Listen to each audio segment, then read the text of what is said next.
مثل الذين ينفقون أموالهم في سبيل الله كمثل حبة أنبتت سبع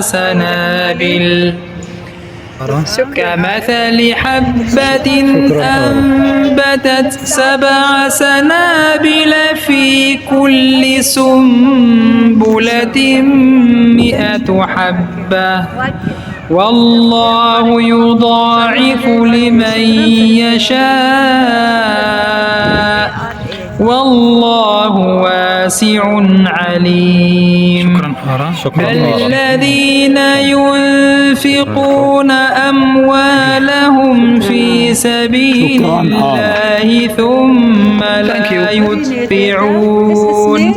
ثم لا يتبعون ما أنفقوا منا ولا أذى لهم أجرهم عند ربهم ولا خوف عليهم ولا هم يحزنون. Syukran Malaysia, لكل المتابعين. Ini terpecah dan akhirnya sejarah menyaksikan bahawa khalifah dipadam daripada sejarah umat Islam. Cukup 100 tahun pada tahun ini. Tahun ini kan 2024, berlaku juga pada 1924. Cukup 100 tahun tuan-tuan sekalian. Ini belum kita lagi bahas bab hadis-hadis mengenai kebangkitan setiap 100 tahun. Kenapa Sayyidina Abu Bakar, Sayyidina Umar, Sayyidina Osman dan Sayyidina Ali, 4 orang sahabat yang besar, 4 orang yang antara awal masuk Islam, tetapi tak banyak meriwayatkan hadis. Okay? Yang antara yang paling banyak meriwayatkan hadis adalah Sayyidina Abu Hurairah. Sedangkan Abu Hurairah itu hanya Islam ketika di Madinah saja. Tapi kenapa yang awal, Sayyidina Abu Bakar, Sayyidina Umar, Sayyidina Osman, Sayyidina Ali ni, itu orang yang awal masuk Islam dan banyak memang selalu bersama Nabi, tapi tak banyak meriwayatkan hadis.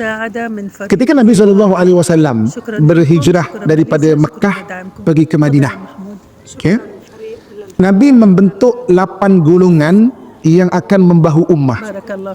Jadi ummah Islamiah ni dia didukung oleh 8 golongan.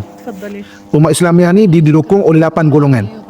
Okay, jadi maknanya ketika Nabi SAW berhijrah daripada Mekah ke Madinah, Nabi antara yang awal Nabi bentuk adalah 8 golongan yang akan membahu ummah. 8 golongan yang membahu ummah ni, yang pertama adalah kebijaksanaan para pemimpin. Yang kedua, ilmu para ulama. Yang ketiga adalah peluh para amilin. Amilin ni maknanya pekerja yang bangunkan pendidikan Islam, kesinan Islam dan sebagainya, bidang-bidang fardu kifayah. Peluh para amilin dipanggil. Yang keempat, ummah Islamiah didukung oleh darah para syuhada. Yang kelima, ummah Islamiah itu didukung oleh doa para solihin, orang-orang soleh yang mendoakan. Yang keenam, ummah Islamiah didukung oleh kehebatan para da'i ini pendakwah. Yang ketujuh, ummah Islamiah didukung oleh harta orang-orang kaya, harta para aghnia. Dan yang ke-8, ummah Islamiah ni didukung oleh rahim wanita yang solehah. Kan? Ini 8 golongan. Nanti saya akan syarah 8 golongan ya. Kalau kita perasan, kita tengok telusuri sirah perjuangan Nabi SAW, 8 golongan ini memang dia sentiasa menjaga ummah. Balik kepada soalan yang pertama yang saya tanya tadi, kenapa Sayyidina Abu Bakar, Sayyidina Umar, Sayyidina Osman antara orang, Sayyidina Ali antara orang yang awal masuk Islam dan rapat sangat dengan Nabi SAW, tetapi tak banyak meriwayatkan hadis. Sebab apa? 4 orang ni Nabi memang gilap dia menjadi pemimpin. Dan memang terbukti di bawah kepimpinan 4 orang sahabat ni dipanggil Khulafa Ar-Rashidin, Islam tu tersebar sehingga ke 3 suku dunia. Ke mana-mana Islam itu tersebar. 2 kerajaan yang besar waktu itu, Rom dan Parsi, telah tombang ke tangan Islam. 2 laluan besar dunia, iaitu laluan sutera dan laluan rempah, dapat diislamkan oleh para sahabat. Laluan sutera ni, 2 laluan sutera ni dia bermula dengan China. Kalau sekarang Xi'an melalui Afghanistan, melalui Bukhara, Samarkand, Khiva, pecah pada dua, Rom dan juga Parsi. Laluan rempah sama. Laluan rempah ni daripada Guangzhou. Guangzhou melalui semenanjung tanah Melayu, okey, pergi ke Goa India, pecah pada dua, Rom dan juga Parsi. Ini dua laluan besar dunia. Satu laluan rempah, satu lagi laluan sutera. Jadi di tangan Sayyidina Abu Bakar, Umar, Uthman, Sayyidina Ali, empat-empat ni maknanya dapat mengislamkan, maknanya dunia ni dapat islamkan dengan sangat hebat. Golongan kedua adalah ilmu para ulama. Kan? Jadi ada orang yang Nabi gilap dia menjadi ulama. Antaranya tadi iaitu Sayyidina Abu Hurairah. Abu Hurairah watak dia memang ulama. Walaupun dia bersama Nabi tak banyak tahun, di Islam di Madinah saja, tapi watak dia ulama, Nabi gilap dia jadi ulama. Ada satu orang sahabat kecil, anaknya Sayyidina Umar, namanya Abdullah bin Umar. Abdullah bin Umar ni, tuan-tuan sekalian, dia pernah nak ikut perang, Nabi tak bagi. Umurnya 16 tahun waktu tu. Menangis dia. Bagi tahu bapak dia, bagi tahu ayah dia. Ayah dia Sayyidina Umar pujuk Nabi, biarlah anakku tu dah besar, bagilah dia ikut perang. Akhirnya Nabi kata, okeylah, bolehlah. Tapi dengan syarat, duduk belakang dengan orang perempuan, rawat orang luka. Tapi kawan dia, Usamah bin Zaid 17 tahun berada di barisan hadapan peperangan. Sebab apa? Ibnu Umar, Nabi memang gila dia jadi ulama. Dia ada watak ulama. Okey. Peluh para amilin. Amilin ni pekerja yang bangunkan fardu kifayah dalam Islam. Antaranya apa? Antaranya Sayyidina Hasan bin Sabit. Sayyidina Hasan bin Sabit ni, dia ditugaskan oleh Nabi untuk mengajar anak-anak orang Islam membaca dan menulis. Sampai pernah lah anak-anak sahabat ni, dia macam, ni bahasa nak senang faham, macam kecil hati lah. Bukan macam tu tau, tapi bahasa nak senang faham. Dia kata apa? Dia kata, ayah kami syahid dekat Rom. Ayah kami syahid dekat Parsi. Pakcik Hasan ni kerja bersyair dekat Madinah ni. Sahabat lain yang dengar panggil.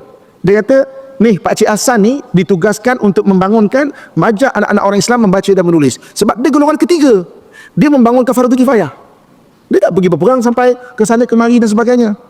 Sebab dia golongan ketiga, peluh para aminin. Golongan keempat, darah para syuhada. Oh, ini kita boleh dengar nama-nama seperti Sayyidina Khalid ibn Walid.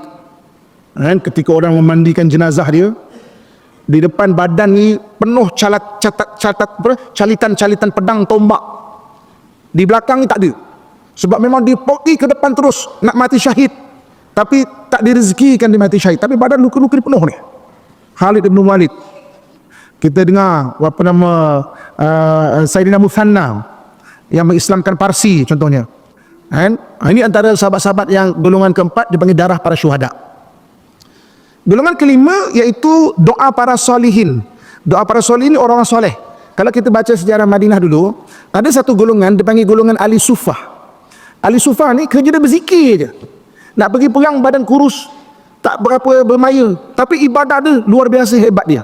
Dia ditempatkan oleh Nabi di belakang Masjid Nabawi. Kerja dia berzikir je. Sebab memang doa silahul mu'min, doa tu senjata orang beriman. Tugas dia memang kau berzikir, doa untuk umat. Itu tugasan dia.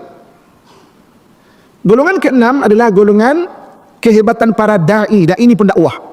Tuan-tuan sekalian, kita jumpa makam sahabat dekat Guangzhou, China sana.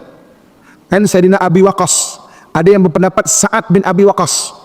Tapi Sa'ad bin Abi Waqqas meninggalnya di Madinah. Itu adiknya Sa'ad bin Abi Waqqas dekat Guangzhou. Tertulis di depan makamnya, kami datang ke negeri China untuk mengislamkan China, dan kami tidak akan pulang lagi ke negara Arab. Satu antara dua pasti akan berlaku, sama ada kami syahid di bumi Cina atau Islam tersebar di bumi Cina. Terbukti Islam tersebar. Ini kehebatan para da'i, kehebatan para pendakwah.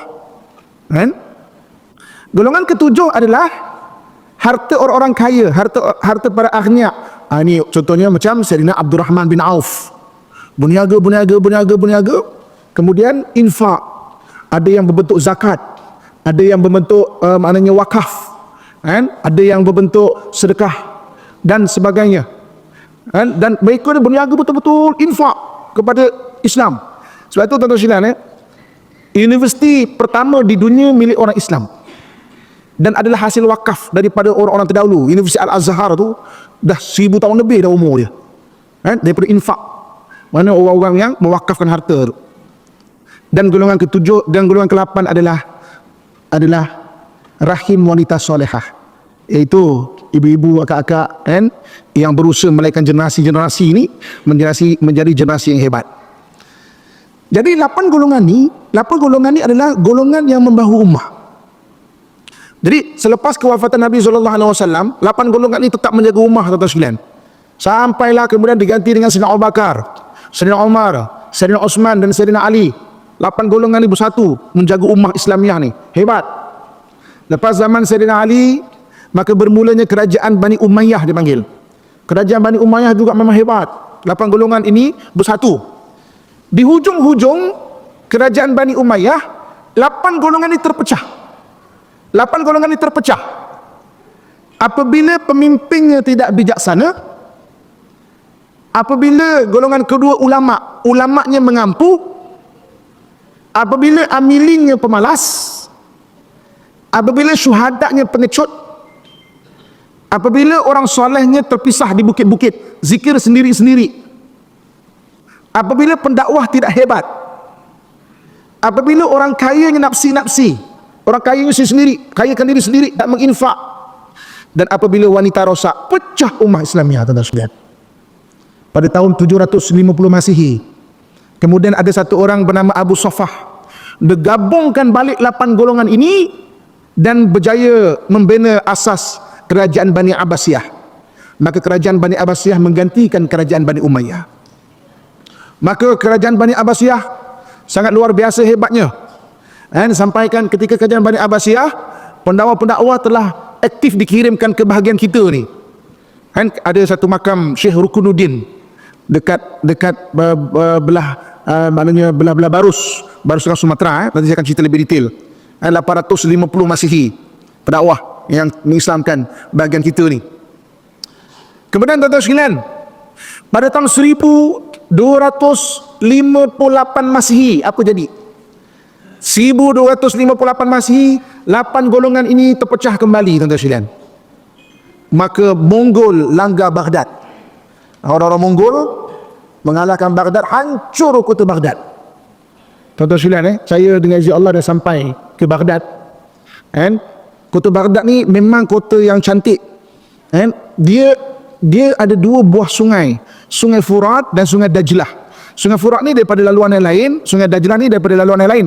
Bertemu yang hampir rapat tu dekat Baghdad. Jadi Baghdad ni satu tempat yang memang takkan putus air. Kalau Sungai Dajlah tak ada air, Sungai Furat akan ada air. Sebab tu dia memang sangat cantik kedudukan, dan hancur, tuan-tuan sekalian. 1258 Masihi. Maka ketika itu ada satu orang bernama Utsman Al-Ghazi. Utsman Al-Ghazi ni gabungkan balik 8 golongan ini dan berjaya membuat asas kepada kerajaan Bani Utsmaniyah. Maka akhirnya kerajaan Bani Abbasiyah digantikan dengan kerajaan Bani Utsmaniyah. Thanks for watching. Like, comment, share. Please subscribe, make dua, and help Gaza. Video agihan bantuan ini hak milik ARA Team. Dilarang edit video ini tanpa kebenaran.